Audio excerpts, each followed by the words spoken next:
اعوذ باللہ من الشیطان الرجیم بسم اللہ الرحمن الرحیم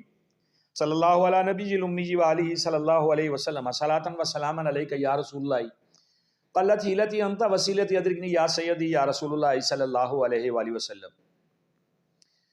درود استغاثہ میں نے پڑھا، آپ نے سنا۔ اللہ پاک ہمیں پڑھنے سننے کی توفیق دے اور ہمیں اس کے اجر سے نوازے۔ آپ دیکھ رہے ہیں میرا یوٹیوب چینل اور میں ہوں آپ کا میزبان ملک شکیل احمد آوان۔ میری آپ سے ریکویسٹ ہوتی ہے کہ آپ میرے چینل کو سبسکرائب کریں اور ویڈیوز کو شیئر کریں، کومنٹ کریں، اور اگر کوئی بات اچھی لگے تو اسے شیئر کریں تاکہ لوگوں کو بھی اسے اویئرنیس مل سکے۔ ہمارے ملک میں ہمیشہ سے کافی عرصے سے کچھ دہائیوں سے یہ چل رہا ہے کہ ہمارا ملک جو ہے وہ ہماری عوام ایک بیماری میں مبتلا ہے، اور اس کا نام ہے لوڈ شیڈنگ، یعنی کہ بجلی کا فقدان، بجلی کا بحران۔ ہمارے پاس پن بجلی جو ہے وہ پیدا کرنے کے بہت سارے کارخانے، جن کو ہم ڈیم کا نام دیتے ہیں، پن بجلی بناتے ہیں،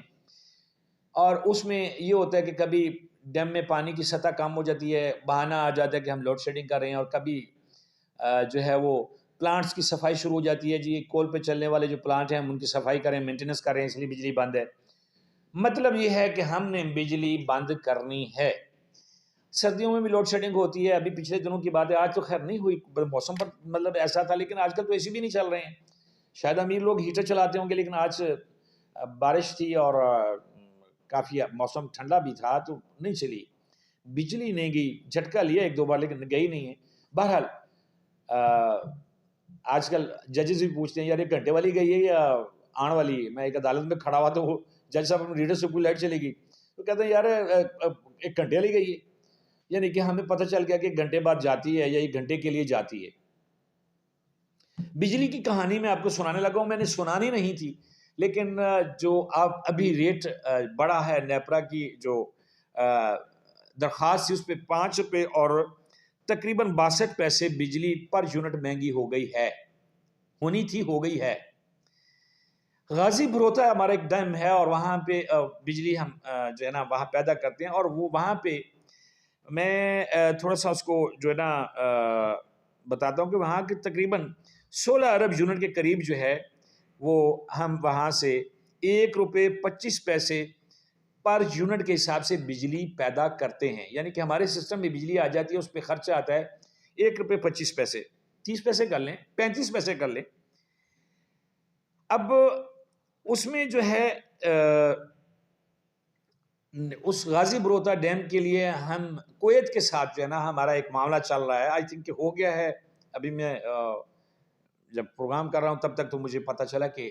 ابھی باتیں پائپ لائن میں ہیں۔ میں نے ایک ویلاگ میں کہا تھا کہ ہمیں کو 232 ارب روپے کا ٹیکہ وابڈا کے حوالے سے، بجلی کے حوالے سے لگنے والا ہے، تو وہ اس کی تیاریاں شروع ہیں، ہو رہی ہیں۔ اب معاملہ یہ ہے کہ وہ ہم کویت سے کوئی 80-90 کروڑ ڈالر جو ہیں وہ لے رہے ہیں، جی اس کو ہم جو ہے وہاں پہ انویسٹمنٹ سرمایہ کاری ان سے کروا رہے ہیں، ان کے جو سرمایہ کار ہیں کویت کے ہمارے بھائی جو ہیں۔ اب ہوگا کیا ہے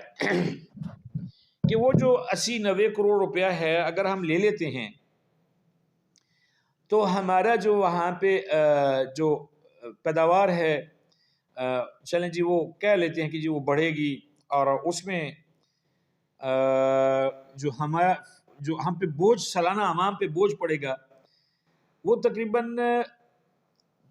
52.5 ارب روپے کا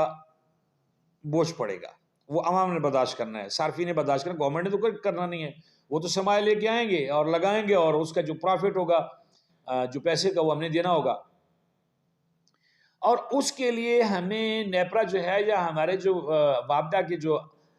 افسران ہیں، جو وابڈا کے صلاحکار ہیں، وہ کہہ رہے ہیں کہ جی اگر ہم 10 روپے فی یونٹ بجلی مہنگی کر دیں، اگر وہ انویسٹمنٹ ہو جاتی ہے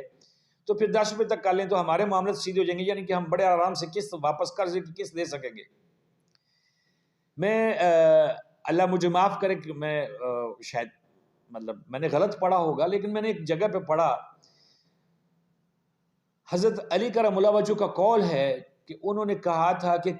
اپنے صاحبزادوں کو نصیحت کے لیے، اس حوالے سے میں نے پڑھا ایک، کہ قرض اتارنے کے لیے قرض نہ اٹھانا، اس کی وجہ آپ کو بھی سمجھ آ رہی ہوگی جو لوگ قرض کا لین دین کرتے ہیں. فرض کریں کہ میں نے آپ سے قرضہ لیا ہے 200 روپے اور میں نے آپ کو 1 مہینے بعد واپس کرنا ہے، لیکن میری جو انکم یا جو میرے معاملات ہیں وہ ٹھیک نہیں ہوئے اور میری جو ضروریات ہیں وہ زیادہ ہیں اور میرے پاس 200 روپے واپس کرنے کے لیے بھی نہیں ہے، تو میں ایک دوسرے دوست کے پاس جاؤں گا، اسے کہوں گا کہ یار مجھے 500 روپے کی ضرورت ہے. وہ کرتے کرتے مجھے 300 روپے دے دیتا ہے. اب میں آؤں گا واپس تو 300 روپے مجھ پہ قرض ہو گیا، 200 روپے میں نے اس کا واپس کرنا ہے. میں اسے 200 روپے میں بھی کوئی 10 15 20 روپے کم واپس کروں گا، کیونکہ ہماری فطرت ہے کہ چلو یار یہ وقت یعنی ہماری جیسے جو ہمارے وزیر خزانہ یا جو ہمارے جو معاملات قومی پر دنگ ٹپاؤ پالیسی ہماری، تو میں کہوں گا یار چلو یہ پھر کہیں سے ملتے ہیں، اس کو پورے 200 کر دوں گا، اب اگلے کا 300. اس طرح کرتے کرتے وہ جو 200 میں نے لیا تھا وہ میرے پاس 325 ہو گئے، یعنی کہ وہ چڑھتے چڑھتے چڑھتا ہی جائے گا، اس میں میں پھنستا چلا جاؤں گا. یہی کچھ صورتحال ہمارے ملک کی بھی ہے. ہمارے ملک میں بہت زیادہ قرضوں کا بوجھ ہے، ہم بال بال قرضے میں پھنسے ہوئے ہیں.